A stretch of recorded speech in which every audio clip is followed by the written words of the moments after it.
Coucou, comment vous allez? J'espère que vous allez bien. Moi, je vais super bien ce matin. Même si ma voix est encore bizarre, je vais super bien, ne vous inquiétez pas.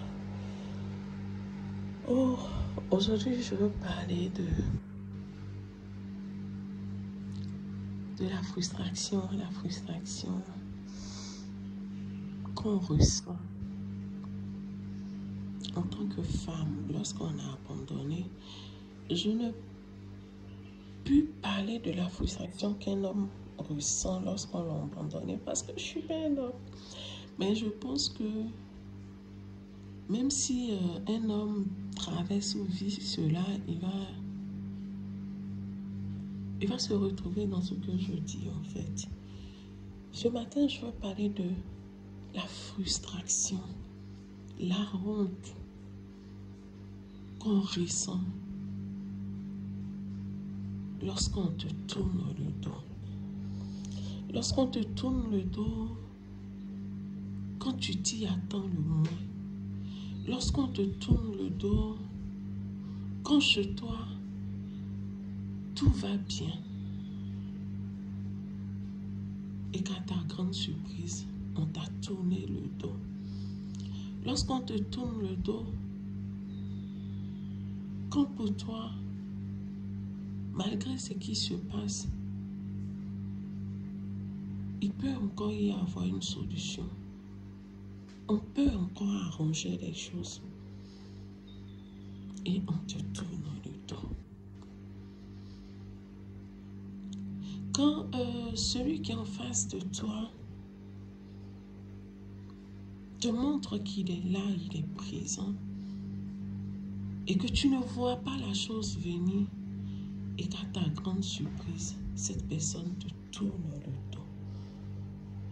La frustration, la honte que cela génère dans ton être, le découragement, c'est-à-dire ce sentiment d'impuissance que ça crée en toi, ce sentiment de comment ai-je pu être aussi bête, comment ai-je fait pour ne pas voir cela venir, tellement de questions que tu te poses pour comprendre où est-ce que j'ai raté quelque chose, où est-ce que j'ai fait ce qu'il ne fallait pas faire, où est-ce que je n'ai pas fait ce qu'il fallait faire.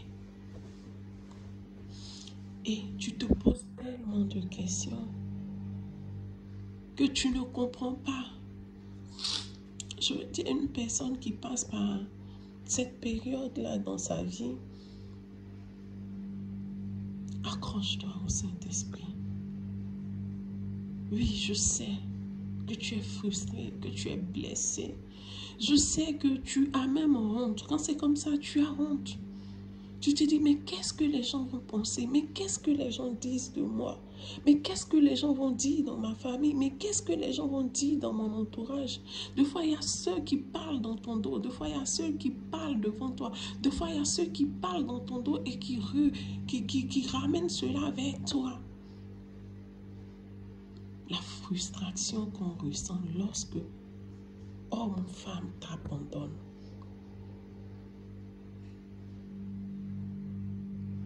Il y a ceux qui ne savent pas et qui racontent. Il y a ceux qui te jugent. Oui, c'est parce qu'elle a fait tant, c'est parce qu'il a fait tant, c'est parce qu'elle est comme ça, c'est parce qu'il est comme ça. Mais une femme qui a été rejetée, tellement frustrée que cette femme devient amère, tellement blessée que cette femme devient plus que colérique.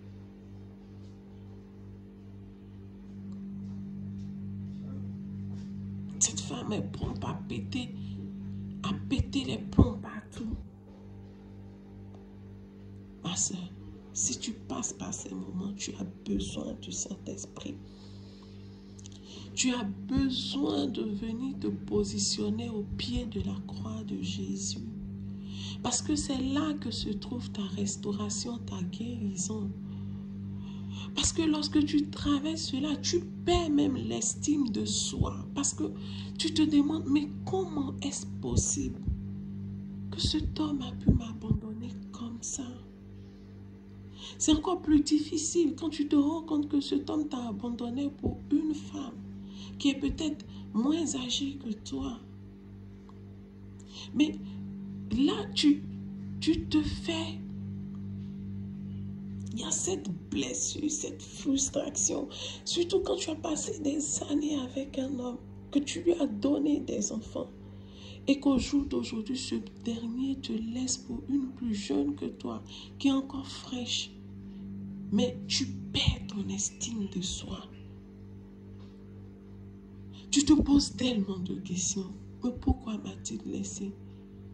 Est-ce parce que mes seins sont tombés? Est-ce parce que j'ai plus de rondeur? Ou est-ce parce que j'ai pris trop de rondeur? Femme, je veux te dire que tu es belle telle que tu es. Tu es belle telle que tu es. Même si tes grossesses t'ont fait subir beaucoup de transformations, on fait subir à ton corps beaucoup de transformations. Tu es belle telle que tu es. Apprends à réavoir confiance en toi. Apprends à réavoir confiance en toi. Oui, tu perds l'estime de soi. Oui, tu n'arrives même plus. Tu te demandes s'il faut encore mettre ta confiance en un homme. Mais je te dis non. Même plutôt ta confiance en Jésus. Même plutôt ta confiance en Dieu. Même plutôt ta confiance en Dieu. Car la Bible dit, malheur à celui qui met sa foi en un homme. Si tu mets ta confiance en Dieu, il est le seul homme, car il est vrai Dieu et vrai homme, qui ne déçoit pas. Je prie qu'aujourd'hui le Saint-Esprit rejoigne une femme, un homme, qui passe par cette frustration d'être abandonné, cette honte qu'on ressent lorsqu'on est abandonné, et que Dieu restaure ta vie, que Dieu restaure ton cœur, que Dieu restaure ta pensée, que Dieu restaure ton histoire. Oui, c'est pas facile. Ah, quand tu travailles cela, c'est-à-dire toute cette confiance que tu avais en cette personne prend tellement un coup que même pour des petites choses, tu n'arrives pas à mettre ta confiance. Je fais un flashback derrière dans mon histoire où, après que le père de mes enfants soit parti, pendant 3 mois, on n'était pas en contact, il m'avait bloqué de partout. Quand j'ai fait maintes et maintes démarches pour qu'il puisse me débloquer, un jour pour l'enfant, il s'est déplacé, il est venu parce que j'avais demandé qu'il passe voir l'enfant et on allait à l'aire de jeu pour que l'enfant joue. Entre-temps, il fumait encore. Et il voulait se prendre une cigarette en fait. Et il cherchait une boutique pour se prendre une cigarette. Et il a dit qu'il revenait. Et quand il partait, je lui ai dit, tu es sûr que tu reviens? Il dit, oui, je reviens. Mais je vous dis que il allait chercher la cigarette. Il a tardé 5 minutes. À la 10e minute, je me suis dit qu'il était parti. J'ai pris l'enfant et on rentrait.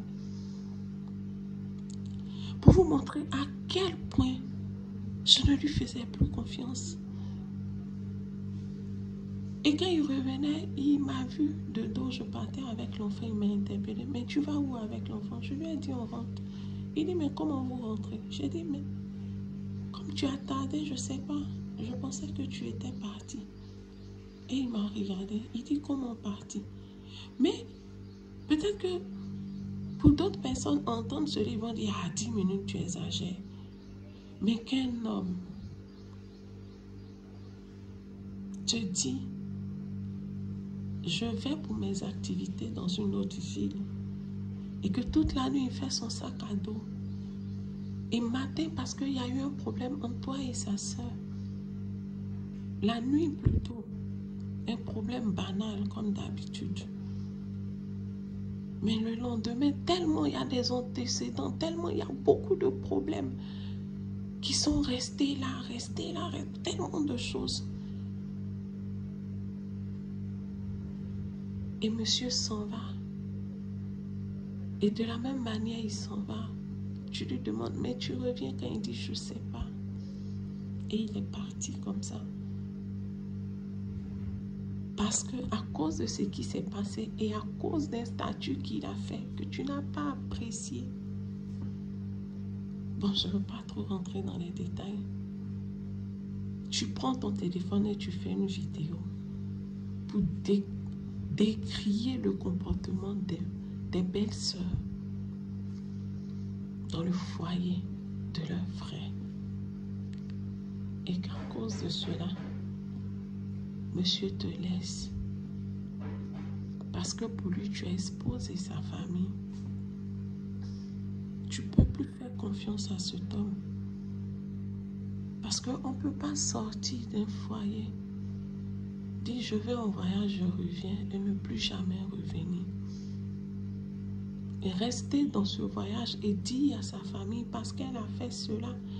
Le statut même en question qui m'avait poussé à faire cela, vu tout ce qui se passait, le statut disait, si tu savais la pression que j'ai de ma famille, tu n'allais pas te comporter ainsi. Si tu savais la pression que je subis de ma famille, tu n'allais pas te comporter ainsi.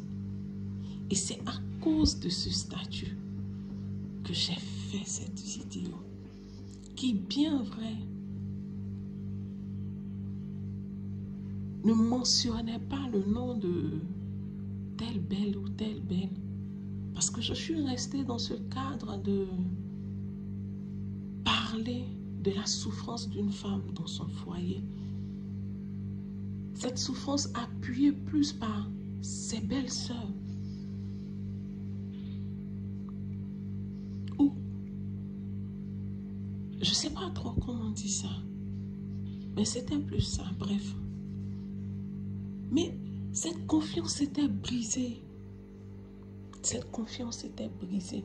Et peut-être qu'aujourd'hui, tu te retrouves dans cette situation où ta confiance est brisée, que ce soit ta confiance en toi-même, elle est brisée, que ce soit la confiance en l'être qui t'a promis fidélité, amour, jusqu'à la fin de vos jours est brisée. Que ce soit même pour mettre ta confiance à tous ceux qui sont autour de toi. Mais je veux te dire, il y a un Dieu tout-puissant qui est assis sur son trône et qui guérit les cœurs, qui restaure les cœurs brisés, qui guérit les cœurs brisés. Il s'appelle Jésus-Christ de Nazareth. Accours vers lui, jette-toi dans ses bras. Ouvre-lui ton cœur blessé, frustré, rempli de honte, rempli de tellement de blessures. Il est capable, lui seul est capable de te guérir, lui seul est capable de te restaurer, lui seul est capable de restaurer ta vie. Donne ta vie à Dieu, donne ton cœur à Dieu, fais-lui confiance. Fais confiance au Dieu qui t'a créé, au Dieu qui permet que tu traverses cela. Car la Bible dit, il ne nous fait pas porter un fardeau que nous ne pouvons pas supporter. Si Dieu permet que tu passes par là, c'est parce que Dieu sait qu'en toi, il a posé la capacité de supporter et de surmonter cela. Aujourd'hui, je me suis réveillée en pensant à cela. Toute cette honte que j'ai ressentie, toute cette frustration que tu ressens. Et je pensais plus aux femmes qui vont jusqu'au mariage devant l'autel, qui attendent leur mari en vain, leur futur mari en vain, et qui ne vient jamais, qui les a juste abandonnés devant l'autel. J'ai une pensée pour ces femmes ce matin. Je prie que Dieu vous rejoigne dans votre humiliation, dans votre blessure. Je prie que le Saint-Esprit guérisse votre cœur. Je prie que le Saint-Esprit vous restaure. Je ne sais pas pourquoi, j'ai une forte pensée pour ces femmes ce matin. 3 femmes qui ont été abandonnées le jour de ton mariage. Tu as attendu enfin, les invités étaient là, ta famille était là, tu as été blessé dans ton amour propre au point d'en perdre ton estime de soi, au point de te dire que plus aucun homme peut t'aimer parce que s'il t'a abandonné, peut-être c'est parce que tu n'es pas assez belle pour lui. Non. Tu es une belle créature de Dieu. Dieu a pris son temps pour te créer. Tu es sa prunelle. Tu es sa prunelle. Tu as du prix aux yeux de Dieu. Dieu dit, je donne tout un peuple pour ton rachat. Car tu as du prix à mes yeux. Tu es ma prunelle. Il dit, même si une mère abandonne-moi l'Éternel, je ne t'abandonnerai pas. Même si cet homme t'a abandonné, l'Éternel, ton Dieu, ne t'abandonne pas. Car il t'aime. Il te dit, je t'aime. Tu as du prix à mes yeux. Tu as de la valeur. Tu es ma chambre. Ça veut dire c'est toi qui donnes l'essence à l'or. Sans toi, l'or est sans valeur. Tu es la valeur qui donne sa valeur à l'or. Tu es une chambre. Regarde-toi devant, mets-toi devant un miroir et dis, je suis une chambre. J'ai du prix, j'ai de la valeur. Et je compte pour Dieu. Et je compte pour moi-même. Même si aucun homme ne m'aime sur cette terre, Dieu m'aime et je m'aime. Dieu m'aime et je m'aime. Le témoignage de Dieu est suffisant. Que le Saint-Esprit te restaure. Que le Saint-Esprit te rejoigne dans ta blessure, dans ta frustration. Que le Saint-Esprit efface ta honte, qui relève ta tête et qui restaure ta vie. Sur ce, je m'arrête. C'était Siam Esther. Je vous aime, mais Dieu vous aime encore plus. Amen.